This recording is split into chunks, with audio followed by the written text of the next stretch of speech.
Good afternoon, Your Honor. Here today to basically argue on behalf of submitting the evidence collected into the evidence cache for this trial. The defendant, rather his attorney, is arguing that the events that occurred at 1:17 p.m. at 614 May Street on that day in question of the fire here is inadmissible because it violated his Fourth Amendment rights. He cites the Michigan versus Tyler case in 1978 as basically saying that the fire department broke the chain of custody, and therefore, this evidence was collected illegally, and that it should not be used in this trial in this court of law. I beg to differ. I want to make a case for admitting it to evidence.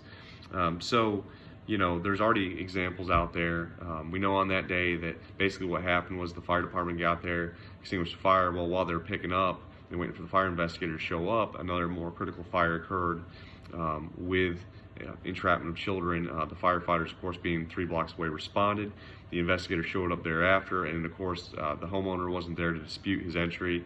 And basically, they end up showing up later and saying that he entered illegally and wanted the evidence tossed. So that being said, what I would like to show today is that the evidence indeed points towards arson, and that it also is not inadmissible, rather is relevant and should be admitted to evidence based on the continuation of custody. So in the case of Christian Reed Smith versus the state of Idaho in 2005, there's actually a case already on this where a firefighter responded in his POV, went there, the fire was out. He thought that the fire started from a baseboard heater rather, and a couch being too close. He leaves the residence, the battalion chief shows up, he gives him a briefing, the battalion chief dismisses him. The battalion chief and law enforcement officer go in and determine that the cause of the fire was indeed discarded illegal drug paraphernalia.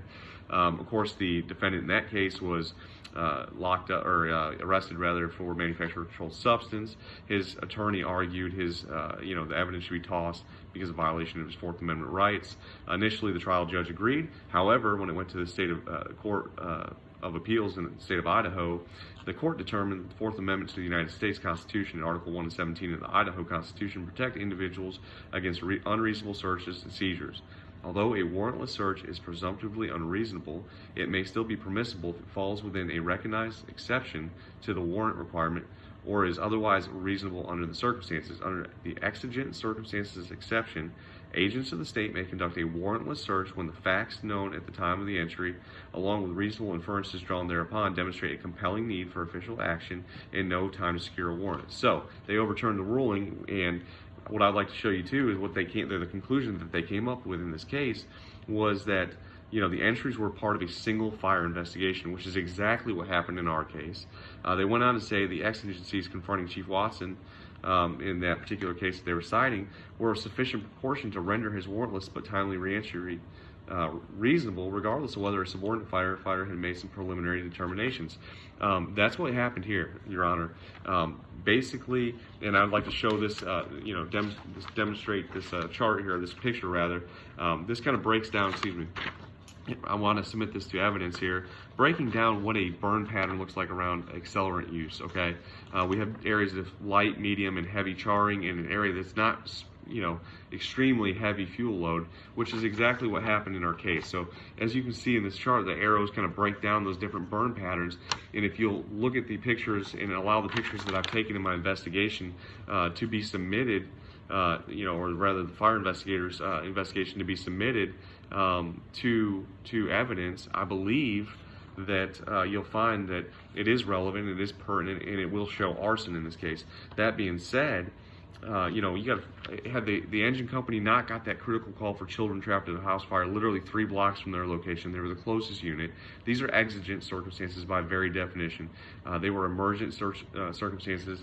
The investigator in this case showed up shortly thereafter. I mean, we're talking minutes after they departed the scene. And I believe that this is still part of a single fire investigation. He picked up where they left off. He continued doing the job that they had done. They hadn't made any cause determinations. They hadn't even had a chance to get all their equipment back on their truck when this other fire came in. So while the firefighters had responded to another firefighter with confirmed entrapment, which was a reasonable decision in that circumstances, the fire investigator arrived very shortly thereafter and simply continued what those initial firefighters had started, which is investigating the fire. So I move that this evidence be submitted into evidence collection as part of a continuous single fire investigation.